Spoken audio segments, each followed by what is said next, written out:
अच्छा, तो आपने क्या किया? आपने गिड़गिड़ाया, आंखें दिखाई, मन्नतें मांगी कि आपको 29 सीटें मिली? आपने क्या किया? मैंने एक सिंपल सा फॉर्मूला दिया, पढ़ा लिखा युवा हूं 21वीं सदी का, तो मेरे लॉजिक्स में मैं लॉजिकल बातें क्लियरली अक्रॉस द टेबल में रखता हूं। अगर वो सामने वाले को जचती है वेल एंड गुड, नहीं तो फिर आगे बात करेंगे। तो मेरा एक सिंपल सा लॉजिक था, चुनाव में विद इन द अलायंस नहीं लड़ रहा हूं।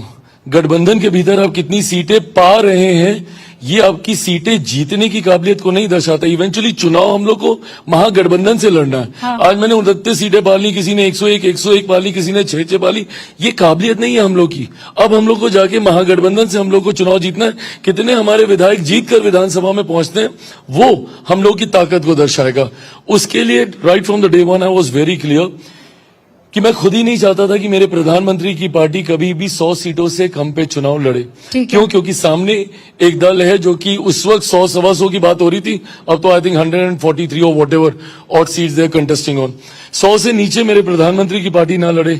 अगर वो 100 लड़ेंगे, स्वाभाविक है जनता दल यूनाइटेड उतना या एक आगे पीछे, उस वक्त ये चर्चा चल रही थी, वो लड़ते।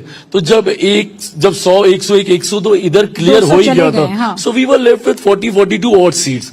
उसमें मैंने एक सिंपल सा लॉजिक दिया था कि भाई आप एक लोकसभा के ऊपर आप विधानसभा बांध दीजिए, 5 बांधनी है, 6 बांधनी है, 7 बांधनी है, वॉट एवर। उस हिसाब से हम तीनों में इसका डिवीजन हो जाए। 6 का आंकड़ा बैठा, उसमें फिर भी मुझे 1 सीट का नुकसान हुआ।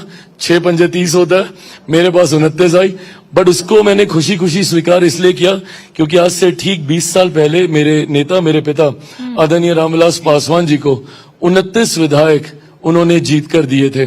एक बार फिर 20 साल के बाद मेरे पास मौका है 29 के 29 विधायक जीतने का। फॉर्मूला बता दिया, लेकिन अब ये बता दीजिए 29 में से कितने विधायक? मैं तो मान के चलूंगा कि मैं 29 के 29 में जीत रहा हूं।